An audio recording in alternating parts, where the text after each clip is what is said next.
I'm presenting, today's presentation is on behalf of Flood Recovery Task Force, and what I'm going to present today is updating on how the government responded to this last June event. So I'll be talking a little bit about the response, not going to spend a lot of time on it, and then I'll be talking about the recovery and the mitigation. So that's how my today's presentation is structured. Obviously, you have seen this slide many times before, one of the largest disaster in Canada, and this is how the city of Calgary before and after the flooding. And the other hardest hit area was town of High River, and that's how it looked like before and after. Few numbers. I'm not going to show, I promise, any graphs or any complicated figures. You have seen so many this morning, but just the numbers, and that about 15,000 homes were damaged, and about 100,000 of people were evacuated in this event, and 985 kilometers of road was damaged partially or fully. Affected area shown in yellow, going all the way from Neil County in Red Deer to the Banff, another side down south from Tabor to the Pincher Creek. So a lot of area from the southern Alberta was disturbed. So how the government responded right away after this event, government allocated $1 billion for the emergency funding, and these were used for direct funding support for evacuated residents, setting up shelters, arranging for food, bringing back rebuilding of critical infrastructure, and also the debit cards which were issued about $1,250 for adult and child. After the initial response, there was organized response, which was about setting up emergency operation centers, where all the efforts between the different government departments, and then the government also opened the disaster recovery program registration centers. And at the height of this natural disaster, about 28 local state of emergencies were declared. And in the town of High River, a provincial state of emergency was declared, and that was the first state of emergency declared in Alberta's history, the provincial wise. So as we were responding, at the same time we started the government started thinking about the recovery. And recovery started right at that time and still continuing.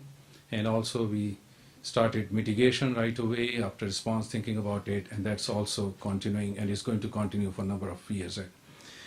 So the first layout for the foundation recovery was mobilization of task force. So Flood Recovery Task Force, headed by Chief ADM Andre Corbold, was put in place and still in place, and Andre is heading that organization. 3 associate ministers were appointed to oversee a regional recovery, and also those ministers were responsible for monitoring and provide regular status updates on critical infrastructure.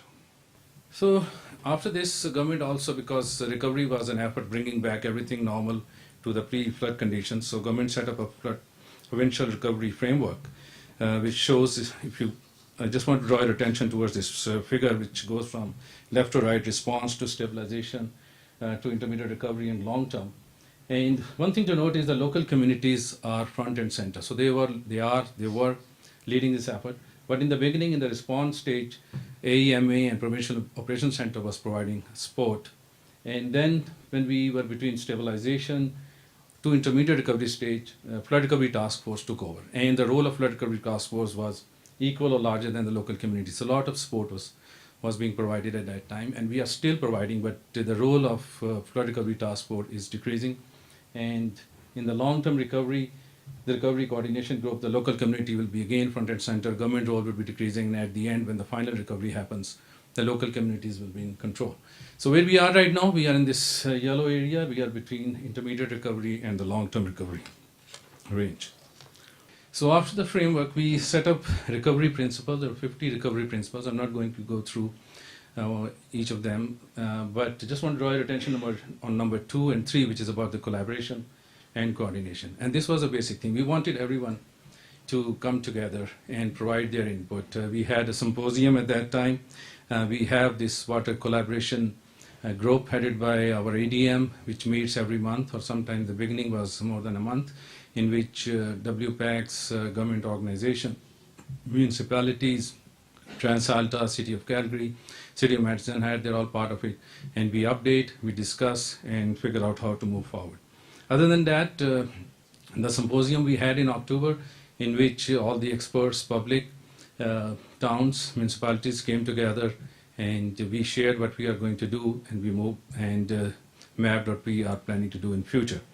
We use Water Smart Water Portal, where the experts and the public can go and share their ideas. So I'm not going to discuss about those recovery elements. There are 4 recovery elements: environment, people, reconstruction, and economy. And I'm going to relate all these 4 recovery elements, what government did in terms of these recovery elements. Only thing I want to mention is that mitigation was part of all the 4 recovery elements. And mitigation started some time ago and is going to continue. And we know we cannot flood-proof all the communities. We cannot flood-proof all the buildings. But what we can do is we can take some mitigation measures so that we can protect the communities against the flooding or this kind of event. So the first one is about the environment, and actions were taken to repair environmental damage caused by this disaster. And about 20 Olympic-sized swimming pool worth of debris was removed from the Highwood River at that time. 160 million for flood recovery erosion program were allocated, and approved projects in City of Calgary, Canmore, High River, Municipal District of Bighorn, and Mountain View County. And 81 millions were announced for provincial parks and recreational areas.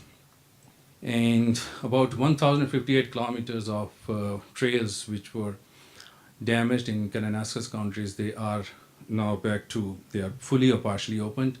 And there were a number of campgrounds, about 83% of 38 front country campgrounds are open, and 79% of 98 day use areas were reopened end of August. The next element is people, and one of the most important. And every action was taken to support Albertans impacted by this disaster. And as I mentioned, 70 million in immediate support were given in terms of checks or debit cards to 56,000 Albertans. And also opened a disaster recovery program. 10,000 applications were received. About 4,100 applications received at least one check.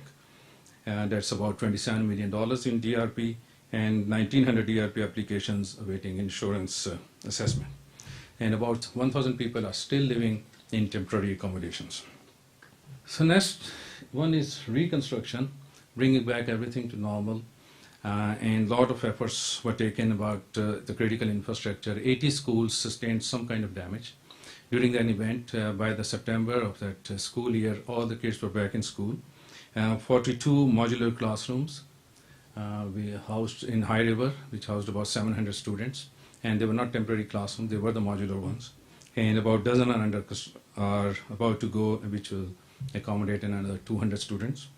And the health facilities were also brought back, and 24-hour urgent care in EI in High River was put in place within the 3 weeks of flooding. 17 municipalities and 2 First Nations were given about 175 million, and $110 million are announced for critical transportation infrastructure in next 3 years. And 909 kilometers of roads were open out of 985 right away. So the last item is about economy, and 1,508 small businesses submitted application under disaster recovery program, and about 260 agriculture operations applied for a support through disaster recovery program. And the temporary business park opened in October in town of High River. So how we did that? I mean, the regional coordination, we talked with the public, we made sure that all the stakeholders are on board.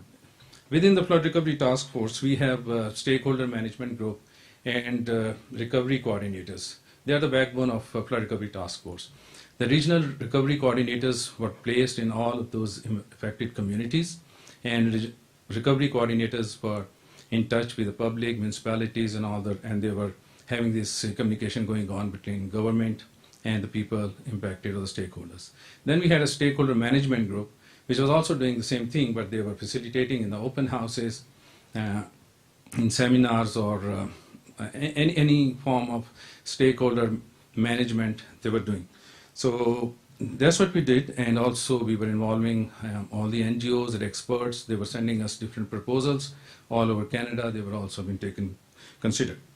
We also worked on flood mitigation. So we have a mitigation, the mitigation secretariat was set up in a flood recovery task force back in last year, headed by Kathy Maniago. It's still there. It's going to stay there in some form as a permanent entity within the government of Alberta. And we also had a cross-ministry team. So cross-ministry team has different government departments like Alberta Transportation, Infrastructure, Agriculture, Municipal Affairs, and regular meetings were held with those different departments to get an update on the mitigation efforts which those ministries are responsible for. We had this mitigation symposium in 2013 in which we discussed our move forward, and we also discussed a community advisory panel report in some form, which was headed by Mr. Alan Markin at that time. And there's another watershed management symposium which is coming up on April 29th here in Calgary. So now I'm going to talk about the mitigation, and we want to get prepared. We know that we cannot stop these floods, but we are trying to get better prepared so that the next time the floods happen, we are better prepared for that. And we can reduce the risk to the public, to infrastructure, and that's what we are trying to do. We have this 1:100 year standard policy we are designing. Other people are designing the infrastructure. I'll come to it a little later on. And we also assess, select, coordinate, implement mitigation measures and policies. So whatever infrastructure we are proposing to the government for making a decision, making sure that it is on engineering, sound engineering principles, it is environmentally safe, and also we are looking at a big picture. It's not looking at one project at one time. And the bottom line, flooding cannot be prevented. We can be better prepared. So we had this flood watershed management approach. So we are not looking projects at once. So we are looking as a systems approach. So if you are doing anything, and this systems approach actually came in July of last year, government established a community mitigation panel headed by Mr. Alan Markin, and they submitted their report in November last year, and Rick Gardner from Stantec was part of it. They submitted their report and they looked at the system approach. So anything we are doing, that is on watershed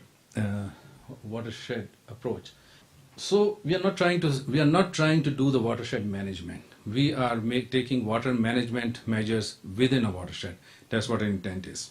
And we are doing the guideline is that we are designing the infrastructure on 1:100 year event.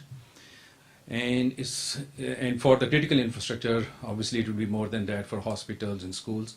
But just want to clarify that it is not like we are only designing for 100. We are designing it for 1:100 year event, but we are checking it against the worst event on record.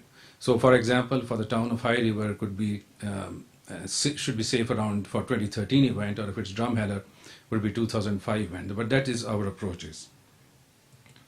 And we are not looking just for the flood management perspective. We are what we are calling it water management approach. So we are also looking forward to the droughts. If there are any droughts or water shortages, how we can also control those. So if we are building any infrastructure, how can we also use it for the water shortages? So this mitigation is going to continue for some time. So we need to have a strategic plan for this, that how we are going to deal with this one. So that strategic plan is developed by Resilience and Mitigation Secretariat. And the first part is that, as I mentioned, we're looking at system approach. How can we do the things if we are building any dry dams or any dams on Bow, Elbow, or Sheep or Highwood? Obviously, they'll be having impact down the Medicine Head or South Sask Basin or even the downstream. So we are looking from the system approach. There are 7 elements of mitigation, and which are overall watershed management and modeling prediction. So about $8 million are given for flood hazard mapping, and we just listened to the presentation that government is also working on doing a better forecasting, modernizing in terms of prediction. Water management infrastructure, yes, there are a number of proposals with us which the consultants are reviewing right now, and we are going to recommend those to the leadership sometime next month to make a decision on that. And erosion control program, we are receiving applications for the local communities on erosion control. We are developing some mechanism in mitigation secretariat to review those, and then after we'll be making decision. And local authorities and the individual homes, and I'll be touching base on this stuff later on. The other important thing is stakeholders. So whatever we are doing, we made sure that we are coordinating, we are talking with the stakeholders, which are Albertans, First Nations, Trans-Alta, industry, irrigation districts. All the stakeholders have been taken care of. We started engineering studies. So after we received this panel report in November, we hired 2 consultants, one for bow and elbow and one for sheep and highwood.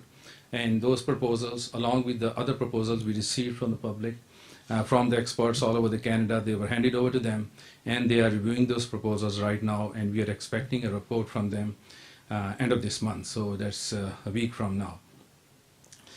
And so those proposals, as part of those engineering study reviews, we contacted about 160 stakeholders, which include about 28 First Nations, because there was about Athabasca, red deer, bow, elbow, and sheep.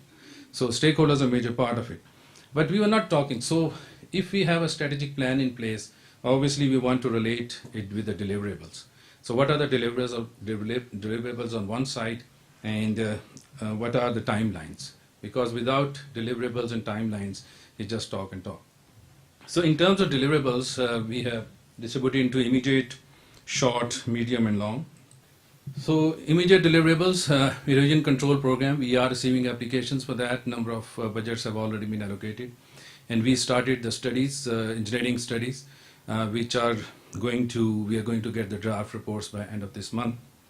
In short term, which is spring 14 to spring 15, as part of those studies, or Mr. Markin panel proposal, there were 2 diversions which were proposed. One was under the City of Calgary from Glenmore to Bow, and City of Calgary is looking the feasibility of that proposal.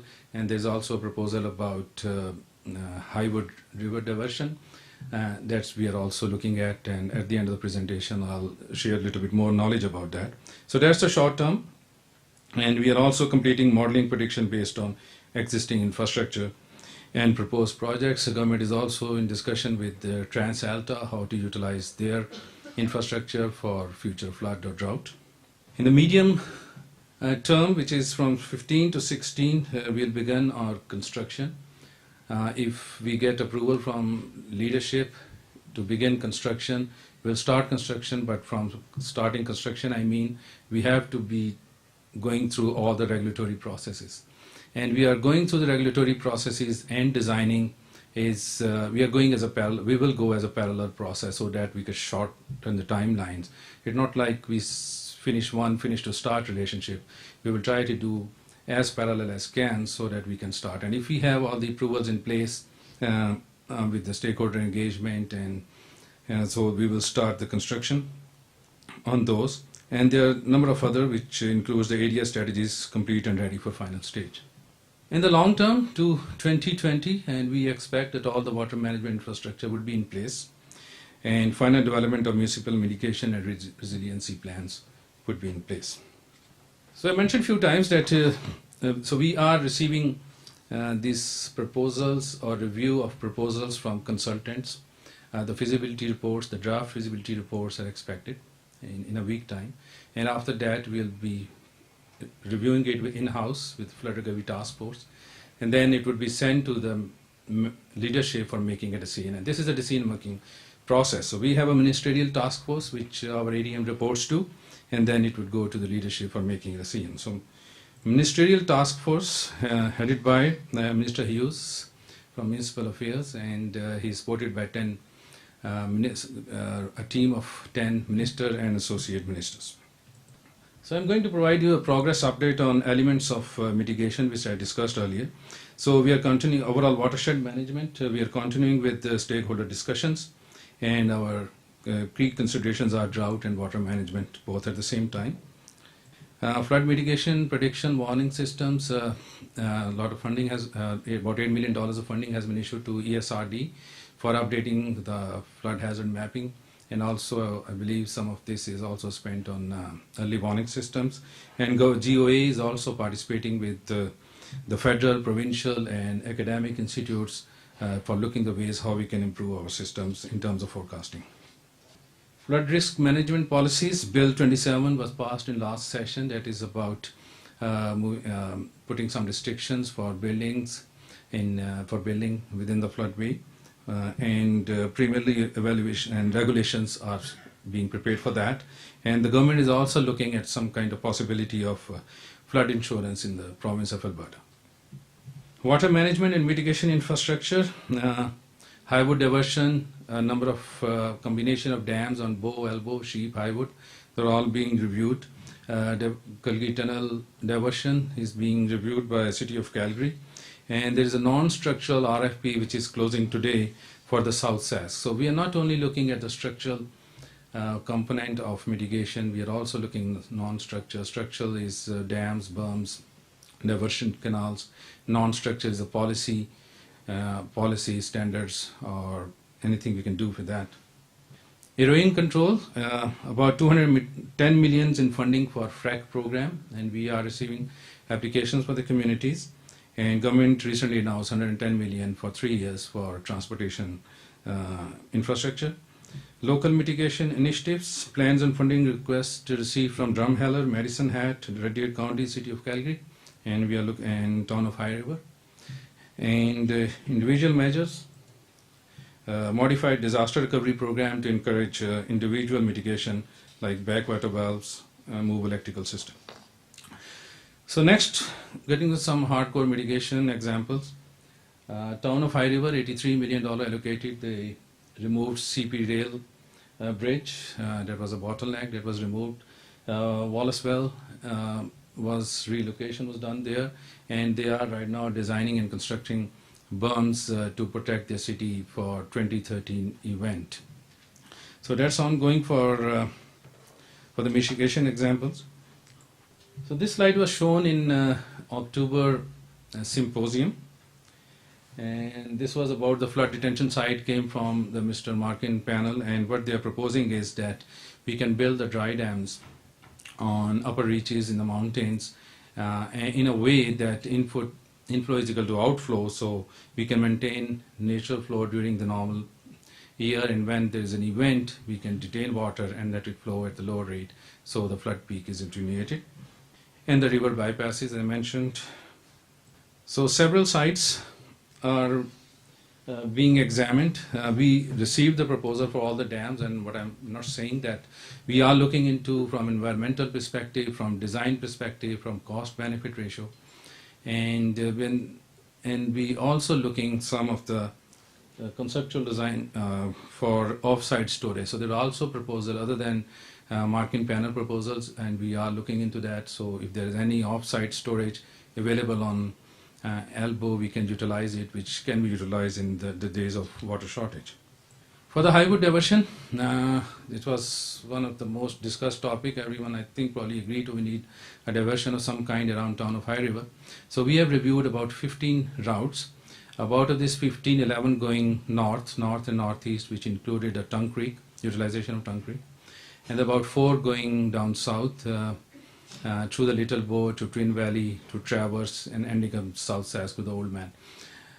There was proposal going through Frank Lake. So we have reviewed all the proposals, and that's what we are looking into. So this is a map showing the northern diversion for around town of High River. If you go north and east, that's how it's going to look like, different alignments. And this is about going down south. If you're taking advantage of Frank Lake, going into Frank Lake and then running water to the Little Bow, or directly dumping water in Little Bow, or using some kind of woman gully mechanism. So those are all being reviewed at this time. So current activity, AMEC and AECOM, they are reviewing in South Sask River Basin. Reports are expected, are actually slowly, draft reports are slowly rolling in, and we are expected to get the reports by end of this month. Golder IBI and Stantec, they were responsible about the Athabasca and Red Deer River, and they're also submitting their reports end of this week. Stakeholder consultation engagement ongoing. We had a pretty extensive one as part of the engineering reports. We contacted all the communities, got their ideas, and we tried to address those in our feasibility reports, and it's still ongoing. RFP non-structural for South Sask, closing today. So a symposium is scheduled for April 29th. I'm not sure if public communication has gone through, but if not, it is coming this week. It is in here in Calgary, in VMO Center. And all the 4 engineering consultants would be presenting their work, what they have done so far in this, other than the other items which I'm not sure are on agenda. We had these spring readiness sessions in a number of communities in February, March, and April, and with the Flood Recovery Task Force, CSRD, municipalities. So all came together and we discussed about how to get ready for the spring. We have this flood mitigation website and it is updated regularly. So I encourage you to go there and check the updates, where we are, what we plan to do. We have this brochure called Respecting Our Rivers. It's available online. It's also hard copies available. It outlines all the 7 key elements of flood mitigation and other pertinent information about the mitigation. So if you have any, I'll be taking questions today if there are any, but later on, even if you have any suggestions, any questions, comments, please send those to Mr. Andre Corbold, who is the Chief ADM. His email address is here. Or this can also be sent to Ms. Kathy Maniego, who is Executive Director for Mitigation Secretariat and Flood Recovery Task Force.